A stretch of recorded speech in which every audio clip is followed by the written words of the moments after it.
आज हम एक्सप्लेन करेंगे योर फ्रेंडली नेबरहुड स्पाइडरमैन के एपिसोड नंबर 3, 4 और 5 क्योंकि ये तीनों एपिसोड एक साथ ही रिलीज हुए थे। मैंने इस सीरीज के एपिसोड 1, 2 को भी कवर किया हुआ है। अगर आपने उन्हें देखना है तो आप मेरे चैनल में जाकर ये वाली वीडियो को देख सकते हैं ताकि आपको इस सीरीज की पूरी स्टोरी समझ आ जाए। अब एपिसोड 3 बिल्कुल वहीं से स्टार्ट होता है जहाँ पर वो खत्म हुआ था। यहाँ पर हम देखते हैं कि नॉर्मन ऑसबॉर्न पीटर को उसकी वीडियो दिखाते हुए कहता है कि मैं जान चुका हूँ कि तुम ही स्पाइडरमैन हो। ये सुनकर पीटर के भी होश उड़ जाते हैं, लेकिन फिर सीन शिफ्ट हो जाता है और अगले सीन में हमें पीटर अपनी दोस्त निको के साथ दिखता है। ये दोनों उसी वक्त निको के घर पर उसके रूम में होते हैं। यहाँ पर पीटर निको के साथ बैठकर गेम खेल रहा होता है, लेकिन उसके दिमाग में वही बात चल रही होती है कि नॉर्मन ऑसबॉर्न उसके बारे में जान चुका है। निको ये नोटिस कर लेती है पीटर किसी बात से बहुत टेंशन में है, इसलिए वो पूछती है कि तुम इतने परेशान क्यों हो। ये सुनकर पीटर निको को बताता है कि आज उसको नॉर्मन ऑसबॉर्न ने डिनर पर इनवाइट किया है। ये सुनकर निको काफी खुश होती है, लेकिन हम देखते हैं कि पीटर इस बात को लेकर काफी नर्वस होता है। ऑब्वियस भी है क्योंकि नॉर्मन ऑसबॉर्न अब जानता है कि वही स्पाइडरमैन है और इसी वजह से पीटर को ये लगता है कि शायद नॉर्मन ऑसबॉर्न उसकी आंट मे को ये बात बता देगा। अब इसके बाद रात होती है और फिर पीटर सीधा नॉर्मन ऑसबॉर्न के साथ डिनर करने जाता है। जब डिनर पर पहुंचता है तो नॉर्मन ऑसबॉर्न उससे काफी अच्छे से वेलकम करता है और उसे खाने के लिए अपने साथ बिठाता है। डिनर के दौरान पीटर नॉर्मन ऑसबॉर्न से कहता है कि मुझे पता है कि आपको ऐसा लग रहा है कि मैं ही स्पाइडरमैन हूँ, लेकिन ऐसा बिल्कुल भी नहीं है, मैं कोई स्पाइडरमैन नहीं हूँ। उसके बाद पीटर ये भी कहता है कि आपने जो वीडियो देखी शायद हो सकता है कि वो आपके किसी सिक्योरिटी वाले ने आपसे मजाक किया हो, वो वीडियो एडिट हो। लेकिन ये बात सुनकर नॉर्मन ऑसबॉर्न हंसते हुए कहता है जैसे तुम कह रहे हो वैसा बिल्कुल भी नहीं है, ऐसा हो ही नहीं सकता क्योंकि जो कैमरे से ये वीडियो मैंने देखी वो मेरा पर्सनल कैमरा है, उसको सिर्फ मैं ही एक्सेस कर सकता हूँ और इसी वजह से मुझे ये 100% पता है कि तुम ही स्पाइडरमैन हो। नॉर्मन ऑसबॉर्न फिर पीटर से कहता है कि असल बात यह है कि काफी दिन पहले मेरे बेटे को स्पाइडरमैन ने बचाया क्योंकि उस वक्त कुछ लड़के मेरे बेटे को काफी परेशान कर रहे थे और उसी दौरान वो एक ट्रक से टक्कर खाने वाला था, लेकिन स्पाइडरमैन ने उसी वक्त आकर मेरे बेटे की जान बचा ली और उन तीनों बदमाशों से भी उसे बचाया। जब मुझे ये बात पता चली तब से मैं स्पाइडरमैन को ढूंढ रहा हूँ ताकि मैं अपने बेटे की जान बचाने वाले को थैंक यू बोल सकूं, लेकिन क्योंकि स्पाइडरमैन मास्क लगाता है इसी वजह से मैं कभी उसे ढूंढ नहीं पाया। नॉर्मन ऑसबॉर्न ने तरीके निकाले कि वो स्पाइडरमैन को फॉलो कर सके, उस तक पहुंच सके और जब उसने स्पाइडरमैन को देखा और उसकी आवाज सुनी तो उसको अंदाजा लगा कि ये तो एक टीनेज लड़का है। नॉर्मन ऑसबॉर्न ने सोचा जिस तरीके से स्पाइडरमैन अपने वेब शूट का इस्तेमाल करता है वैसा वेब शूट सिर्फ एक बड़ा ही साइंटिस्ट बना सकता है, लेकिन क्योंकि शहर के सारे बड़े बड़े साइंटिस्ट तो उसकी अपनी कंपनी में ही काम करते हैं, इसी वजह से उसने शहर के उन इंटेलिजेंट बच्चों पर ध्यान दिया जो साइंस में बहुत ज्यादा आगे थे। तब जाके उन चारों बच्चों का पता लगाया जिसमें मर्ट, जैन, आयशा और तुम यानी पीटर पार्कर शामिल थे। शुरू में ऑसबॉर्न को लगा कि तुम यानी पीटर स्पाइडरमैन की मदद करता है और उसे वेब शूटर्स बना के देता है, लेकिन अब मुझे फाइनली ये कंफर्म हो गया कि तुम ही स्पाइडरमैन हो। पीटर मैं असल में तुम्हारी मदद करना चाहता हूँ, अपनी साइंस और टेक्नोलॉजी से मैं तुम्हारे स्पाइडरमैन सूट को ज्यादा से ज्यादा एडवांस बनाना चाहता हूँ, लेकिन पीटर ये बात सुनकर मना कर देता है। वो नॉर्मन से कहता है कि प्लीज मुझे कोई मदद नहीं चाहिए, बस एक रिक्वेस्ट है कि मेरी आंट मे को ये सब बात ना बताइएगा कि मैं स्पाइडरमैन हूँ।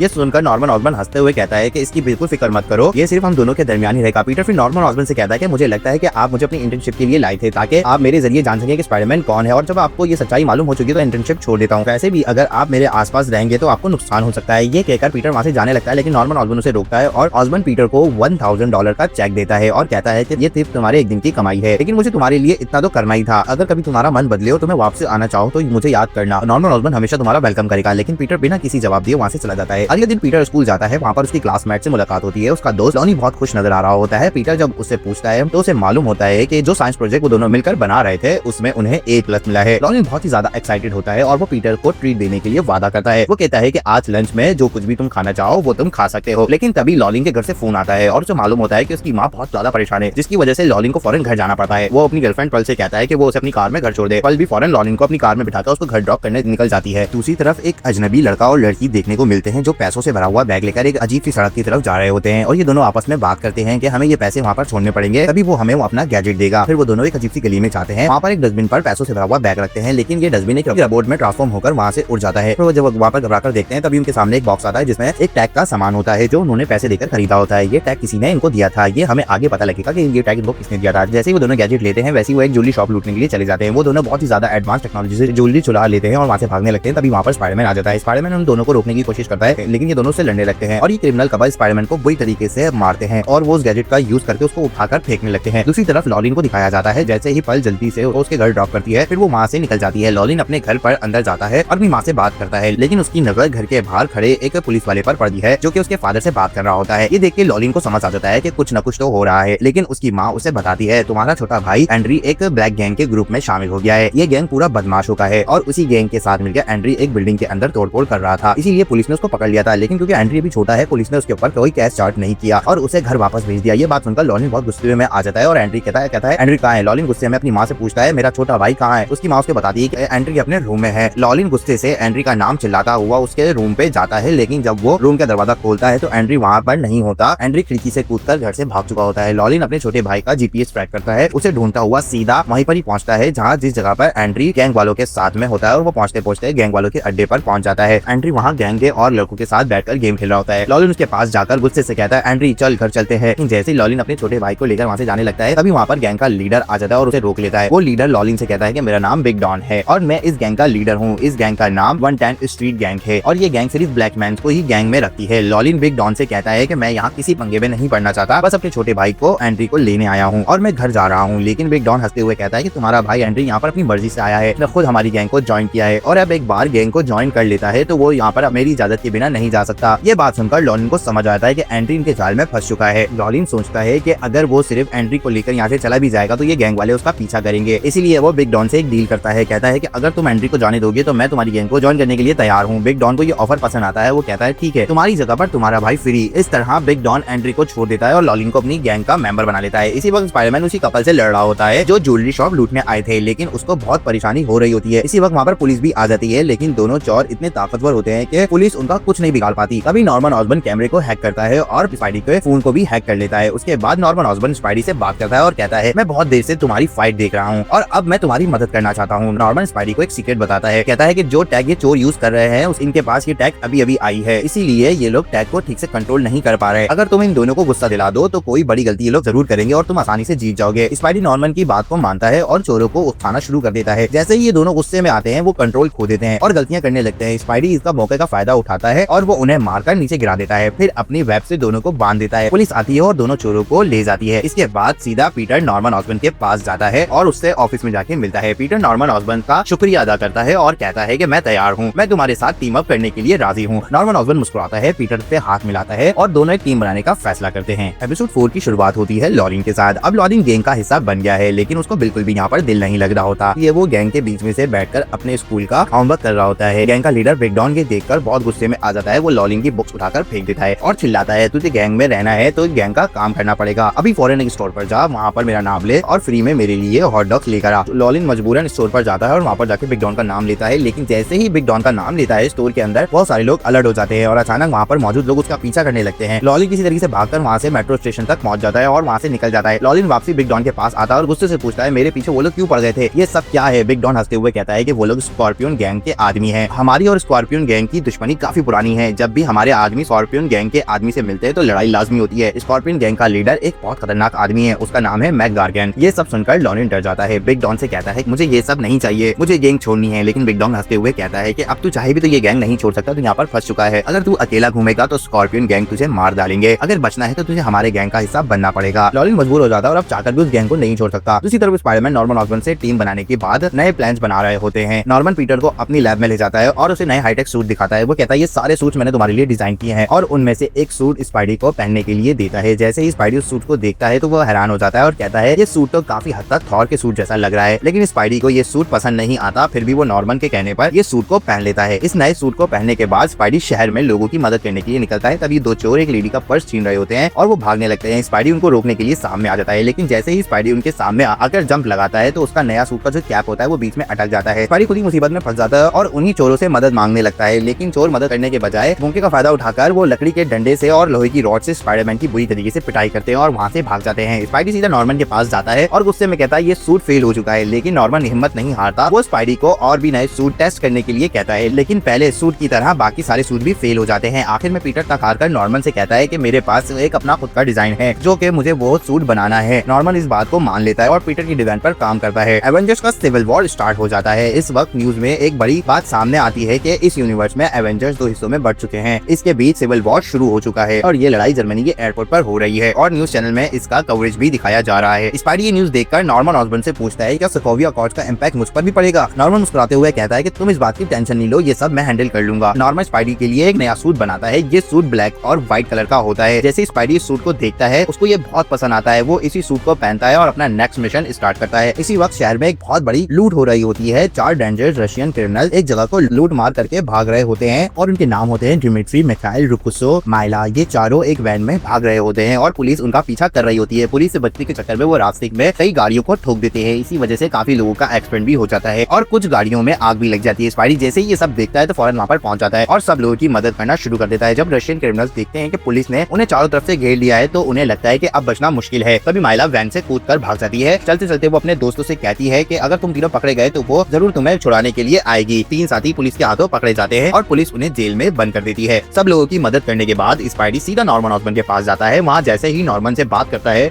वो अपना मास्क उतार देता है, लेकिन तभी पीटर नोटिस करता है कि वहाँ पर हैरी ऑसबॉर्न भी मौजूद होता है। अब हैरी को भी ये बात पता चल जाती है कि पीटर ही स्पाइडरमैन है। दूसरी तरफ माइला अननोन गली में जाती है। वहाँ पर वो एक आदमी से मिलती है। जब कैमरा उस आदमी का चेहरा दिखाता है तो हमें पता चलता है कि ये और कोई नहीं बल्कि डॉक्टर ऑटो ऑक्टेवियस है। एपिसोड 4 यहाँ पर खत्म हो जाता है, लेकिन एपिसोड 5 की शुरुआत ये वहीं से स्टार्ट होता है जहाँ पर एपिसोड 4 खत्म हुआ था। और इसीलिए एपिसोड 5 की स्टार्टिंग में हम देखते हैं कि माइला डॉक्टर ऑटो ऑक्टेवियस से मिलती है। यहाँ पर आने के बाद हमें पता लगता है कि डॉक्टर ऑटो ऑक्टेवियस अपने एक बहुत ही बड़े मिशन पर काम कर रहा है जो कि वो बहुत ही जल्दी अंजाम देने वाला है। साथ ही साथ वो काफी सारे छोटे मोटे खतरनाक गैजेट्स भी बनाता है और पैसों के लिए उन्हें क्रिमिनल्स को बेचता है। और इसीलिए एपिसोड 4 के स्टार्टिंग में जो हमने कपल देखा था जो गैजेट खरीदता है, उन्होंने भी अपना गैजेट डॉक्टर ऑक्टो ऑक्टेवियस से ही खरीदा था। यहाँ पर माइला भी डॉक्टर ऑक्टो ऑक्टेवियस से डील करती है, जिसके बाद डॉक्टर ऑटो को एक हेलमेट देता है जो कि लेजर शूट कर सकता है। दूसरी तरफ हम फिर से पीटर को देखते हैं जो कि उस वक्त नॉर्मन ऑसबॉर्न और हैरी के साथ बैठा हुआ होता है। यहाँ पर नॉर्मन ऑसबॉर्न पीटर से कहता है कि अब हैरी भी तुम्हारे बारे में जान चुका है और इसे भी पता लग चुका है कि तुम ही स्पाइडरमैन हो, इसीलिए मैंने डिसाइड किया है कि अब तुम्हारी सारी हेल्प जो है वो हैरी करेगा, क्योंकि मुझे अपनी कंपनी में काफी सारे काम भी होते हैं और तुम्हारी मदद करने के लिए मेरे पास बहुत ही मुश्किल हो रही थी। इसीलिए मैं चाहता हूँ कि अब से हैरी तुम्हारी हेल्प करे, क्योंकि हैरी को भी काफी सारी इन चीजों में नॉलेज है। मगर ये बात सुनकर पीटर नॉर्मन ऑसबॉर्न से कहता है कि उसे ऐसा कहना तो नहीं चाहिए, मगर हैरी ऑसबॉर्न अभी काफी छोटा है और उसके पास एक्सपीरियंस भी नहीं है। मगर ये सुनकर नॉर्मन ऑसबॉर्न कहता है कि हैरी को भी वक्त के साथ साथ एक्सपीरियंस मिल जाएगा। इसके साथ ही हम देखते हैं कि हैरी ऑसबॉर्न भी इस काम को लेकर काफी खुश होता है। नॉर्मन ऑसबॉर्न हैरी और पीटर को मिलवाने के बाद यहाँ से चला जाता है। इसके बाद हम देखते हैं हैरी और पीटर की बातचीत काफी अच्छी हो जाती है। साथ ही साथ हैरी ऑसबॉर्न पीटर को उसके स्कूल छोड़ने भी जाता है। मगर जब हैरी अपनी स्पोर्ट्स कार में पीटर को स्कूल छोड़ने के लिए आता है, तब हम देखते हैं कि पीटर्स के सारे स्कूल के बच्चे इवन टीचर्स भी इस बात को नोटिस करते हैं। सिर्फ यही नहीं बल्कि पीटर क्लास में पहुंचता है तब उसकी क्लासमेट निको से बताती है कि हैरी ऑसबॉर्न ना सिर्फ नॉर्मन ऑसबॉर्न का बेटा है बल्कि वो सोशल मीडिया के ऊपर काफी फेमस भी है। इसीलिए हैरी के साथ रहने की वजह से पीटर भी अब स्कूल में काफी फेमस हो गया था। मगर हम फिर इसके बाद लोलिन को देखते हैं जो कि ऑफ कोर्स बिग डॉन की गैंग को ज्वाइन करने की वजह से फंस चुका है और उसे ना चाहते हुए भी इस गैंग में वक्त बताना पड़ रहा है। इस गैंग को वक्त देने की वजह से हम ये जानते हैं कि लॉलिन अपनी रग्बी गेम की प्रैक्टिस को भी काफी दिनों से मिस कर रहा होता है। इसीलिए लॉलिन का कोच उसे डांटता है और समझाता है कि उसे यहाँ पर वक्त देना चाहिए। ये बात सुनकर लॉलिन कोच से हाँ बोलता है, मगर जैसे ही वो प्रैक्टिस करने आता है वहाँ पर वो देखता है कि उसे बिग डॉन का फिर से फोन आता है और लॉलिन उसे कहता है कि वो स्कूल में है और वो अभी इस वक्त प्रैक्टिस कर रहा है। मगर बिग डॉन उसकी कोई बात नहीं सुनता और उसे कहता है कि चाहे जो भी हो उसे गैंग के पास अभी आना होगा। इसीलिए हम देखते हैं कि लॉलिन गैंग के पास वापस जाता है अपनी गेम की प्रैक्टिस को छोड़कर। मगर इसके बाद सीन शिफ्ट होता है और हमें जेल में रशियन क्रिमिनल्स की गैंग को दिखाया जाता है। यहाँ पर माइला पहुंचती है और डॉक्टर ऑटो के दिए हुए गैजेट का इस्तेमाल करके जेल की दीवारों को तोड़ देती है और अपने तीनों साथियों को लेकर यहाँ से भाग जाती है। इसके बाद हम देखते हैं कि लॉलिन जब बिग डॉन की गैंग के पास पहुंचता है तब बिग डॉन अपनी पूरी गैंग को इकट्ठा करता है और सीधा स्कॉर्पियन गैंग से लड़ने के लिए जाता है। लेकिन जब वहाँ पर पहुंचते हैं तो वो देखते हैं कि यहाँ पर स्कॉर्पियन गैंग का लीडर मैक गार्गन भी होता है। यहाँ पर ये दोनों गैंग्स आपस में फाइट करना स्टार्ट कर देती हैं। फाइट के दौरान हम देखते हैं कि मैक गार्गन जो है यानी स्कॉर्पियन वो बिग डॉन के पीछे से आकर चाकू मारने ही वाला होता है, मगर सही वक्त पर लॉलिन उसे बचा लेता है और मैक गार्गन को धक्का देकर गिरा देता है। मगर उसी वक्त यहाँ पर पुलिस आ जाती है जिसकी वजह से दोनों गैंग्स के मेंबर यहाँ से भाग जाते हैं। इसके बाद बिग डॉन सारे मेंबर्स को जमा करता है और वहाँ पर बिग डॉन जो है वो लॉलिन से काफी खुश होता है। सबको ये बताता है कि मैक गार्गन उसे चाकू मारने ही वाला था, मगर लॉलिन सही वक्त पर वहाँ पर आ जाता है और अपनी बहादुरी दिखाता है, यानी बिग डॉन की जान बचा लेता है। इसीलिए वो लॉलिन से काफी ज्यादा खुश होता है। बिग डॉन के ऐसे बोलने की वजह से हम देखते हैं कि यहाँ पर लॉलिन को पूरी गैंग में काफी ज्यादा रिस्पेक्ट मिलती है। अब सीन शिफ्ट होता है और हमें रशियन क्रिमिनल्स देखने को मिलते हैं जिसमें से ट्रिनिटी और रुक्साना दोनों वहाँ से भाग जाते हैं। मगर मिकाइल और माइला जो होते हैं वो वहाँ पर स्पाइडरमैन उनको पकड़ लेता है। वो उन्हें रोकने के लिए यहाँ पर उनसे फाइट करता है, मगर इस फाइट के अंदर जो माइला होती है वो अपने गैजेट की वजह से स्पाइडरमैन पर काफी भारी पड़ती है। फिर यही नहीं बल्कि वो यहाँ पर स्पाइडी को अपनी पावर्स दिखाने के लिए साथ ही मिकाइल पर भी अटैक कर देती है, मगर सही वक्त पर स्पाइडी उसके सामने आ जाता है और मिकाइल की जान बचा लेता है। मगर अटैक के होने की वजह से स्पाइडी काफी घायल हो जाता है और इसीलिए माइला स्पाइडी को पकड़ लेती है और उसे जान से मारने वाली ही होती है, मगर मिकाइल उसके पास आ जाता है और उसके सर से उसका हेलमेट निकाल देता है, जिसकी वजह से वो स्पाइडी को नहीं मार पाती। मिकाइल ऐसा इसलिए करता है क्योंकि कुछ वक्त पहले ही स्पाइडी ने उसकी जान बचाई थी, जिसके लिए अब उसने स्पाइडरमैन की जान बचाई। मगर इसके बाद हम देखते हैं कि वहाँ पर पुलिस आ जाती है और वो मिकाइल और माइला को दोनों को अरेस्ट कर लेती है। मगर मिकाइल जाने से पहले स्पाइडी से कहता है कि स्पाइडी ने उसकी जान बचाई इसीलिए उसने भी उसकी जान बचाई, मगर स्पाइडी ये ना सोचे कि वो उसका दोस्त बन गया है, इसीलिए अगर अगली बार स्पाइडी के सामने आया तो वो उसे बहुत मारेगा। अब जब पुलिस यहाँ पर इन दोनों को अरेस्ट कर लेती है तभी पीटर को याद आता है कि उसने तो असल में आज निको के साथ मूवी देखने का प्लान किया था, इसलिए वो जल्दी से सीधा निको के पास जाता है। मगर वहाँ पर पीटर अपने साथ हैरी को भी लेकर आता है, इसीलिए हैरी को देखकर निको थोड़ा सा अजीब फील करती है अगर वो इस बात को इग्नोर कर देती है। फिर ये तीनों एंजॉय करने के लिए अंदर आते हैं, जिसके बाद ये एपिसोड भी यहाँ पर खत्म हो जाता है। बाकी आपको ये एक्सप्लेनेशन कैसी लगी मुझे कमेंट में लास्ट में बताना, और इसके आपको और एपिसोड चाहिए तो उसके लिए भी मुझे कमेंट कर सकते हैं। मिलते हैं नेक्स्ट वीडियो में, तब तक के लिए गुड बाय।